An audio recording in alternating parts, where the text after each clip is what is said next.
అందరికీ నమస్కారం. Welcome to Rama home kitchen. పండగలు పూజలు అంటే ప్రసాదం తప్పనిసరి.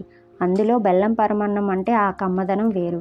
కానీ పాలు విరగకుండా చల్లారిన తర్వాత కూడా గట్టిపడకుండా పర్ఫెక్ట్గా రావాలంటే ఈ చిన్న టెక్నిక్ చాలా ముఖ్యం. నోట్లో వెన్నలా కరిగిపోయే పర్ఫెక్ట్ బెల్లం పరమాన్నం ఎలా చేయాలో ఈరోజు చూపిస్తున్నాను. చివరి వరకు చూడండి. ముందుగా 1 కప్పు బియ్యాన్ని తీసుకొని శుభ్రంగా కడిగి సరిపడా నీళ్లు పోసి 1 గంట పాటు నానబెట్టుకోవాలి. ఇలా నానబెట్టడం వల్ల బియ్యం మెత్తగా అవుతుంది. దాంతో పరమాన్నం ఉడికినప్పుడు బియ్యం చక్కగా మెత్తబడి పరమాన్నానికి మంచి క్రీమీ టెక్స్చర్ వస్తుంది. ఇప్పుడు మనం బెల్లం రెడీ చేసుకుందాం. బెల్లాన్ని చిన్న చిన్న ముక్కలుగా సన్నగా తరిగి తీసుకోవాలి. మనం 1 కప్పు బియ్యం తీసుకున్నాం కాబట్టి దీనికి కప్పున్నర బెల్లం సరైన కొలత. మరీ ఎక్కువ స్వీట్ కావాలనుకుంటే 2 కప్పులు కూడా వేసుకోవచ్చు. కానీ కప్పున్నరతోనే చాలా చక్కటి స్వీట్నెస్ వస్తుంది.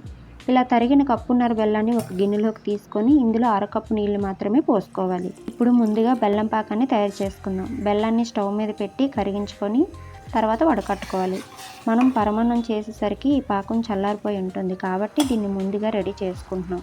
ఇలా చేయడం వల్ల పరమాన్నం చల్లారినా పాలు విరగకుండా ఉంటాయి. ఇక్కడ మనకు కావలసినది గట్టి పాకం కాదు, లేత పాకం. అంటే వేళ్ళ మధ్య తీసుకునేటప్పుడు కొంచెం అంటుకునేలా ఉంటే చాలు.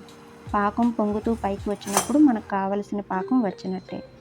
ఇక్కడ చూడండి, చల్లారిన తర్వాత పాకం ఎలా వచ్చిందో. ఇప్పుడు పరమాన్నం కోసం ఒక పెద్ద గిన్నె తీసుకొని అందులో 1 కప్పు బియ్యానికి 5 కప్పుల పాలు, 2 కప్పులు నీళ్లు తీసుకున్నాం. పాలు ఎక్కువగా ఉండటం వల్ల పరమాన్నం మరింత క్రీమీగా వస్తుంది. నీళ్లు కూడా కలిపితే బియ్యం చక్కగా ఉడుకుతుంది. ఇప్పుడు పాలు స్టవ్ మీద పెట్టి ఒక పొంగు వచ్చే వరకు మరిగించాలి. ఇప్పటి వరకు వీడియో చూస్తూ సబ్స్క్రైబ్ చేసుకోకపోతే సబ్స్క్రైబ్ చేసుకోవడం మాత్రం మర్చిపోకండి. పాలు బాగా పొంగిన తర్వాతే ముందుగా నానబెట్టుకున్న బియ్యాన్ని వేసుకోవాలి.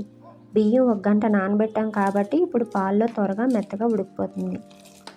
ఇప్పుడు హై ఫ్లేమ్ మీద పెట్టుకొని దగ్గరుండి కలుపుతూ ఉండాలి. పాలు కాబట్టి అడుగు పట్టే ఛాన్స్ ఉంటుంది. మధ్య మధ్యలో కలుపుతూ ఉంటే బియ్యం కూడా బాగా ఉడుకుతుంది. హై ఫ్లేమ్ మీద ఉంచితే త్వరగా అయిపోతుంది. కానీ పాలు పొంగకుండా ఇలా కలుపుతూ ఉండాలి. బియ్యం మెత్తగా ఉడికితే పర్వాలేదు. ఒకవేళ అన్నం కొంచెం గట్టిగా అనిపిస్తే గరిటతో కొంచెం మెదిపితే బియ్యం ఇంకా బాగా కలిసిపోయి పరమాన్నానికి మంచి టెక్స్చర్ వస్తుంది. పూర్తిగా మెదపాల్సిన అవసరం లేదు. లైట్గా మెత్తగా చేస్తే చాలు. ఇప్పుడు మనకు కావలసిన కన్సిస్టెన్సీ వచ్చేసింది. ఈ స్టేజ్లో కొంచెం లూజ్గా ఉన్నప్పుడే స్టవ్ ఆఫ్ చేసేయాలి. ఎందుకంటే చల్లారిన తర్వాత పరమాన్నం ఇంకా చిక్కబడుతుంది. ఇప్పుడు యాలకుల పొడి వేసి కలుపుదాం. గుడి ప్రసాదం లాంటి ఫ్లేవర్ కావాలంటే కొద్దిగా పచ్చి కర్పూరం కూడా వేసుకోవచ్చు. ఇప్పుడు ముందుగా తయారు చేసుకున్న బెల్లం పాకం వేసుకొని బాగా కలపాలి. ఇప్పుడు కొంచెం లూజ్గా ఉన్న టెన్షన్ అవసరం లేదు. కాసేపటికి రైస్ పాలను అబ్జర్వ్ చేసుకొని మంచి థిక్నెస్ వస్తుంది. చివరికి సూపర్ క్రీమీగా రెడీ అవుతుంది. ఈ కన్సిస్టెన్సీ ఉంటే చాలు. ఒకవేళ చిక్కగా అనిపిస్తే కొద్దిగా నీళ్లు వేసుకొని అడ్జస్ట్ చేసుకోవచ్చు. ఇప్పుడు ఒక పాన్లో 3 టేబుల్ స్పూన్ల నెయ్యి వేసుకొని వేడి చేసుకుందాం. ముందుగా బాదం వేసుకొని కొంచెం వేయించుకోవాలి. బాదం సగం వేగిన తర్వాత జీడిపప్పు వేసుకోవాలి. ఇవి మంచి కలర్ వచ్చేంత వరకు వేయించుకొని చివరిలో కిస్మిస్ వేయాలి.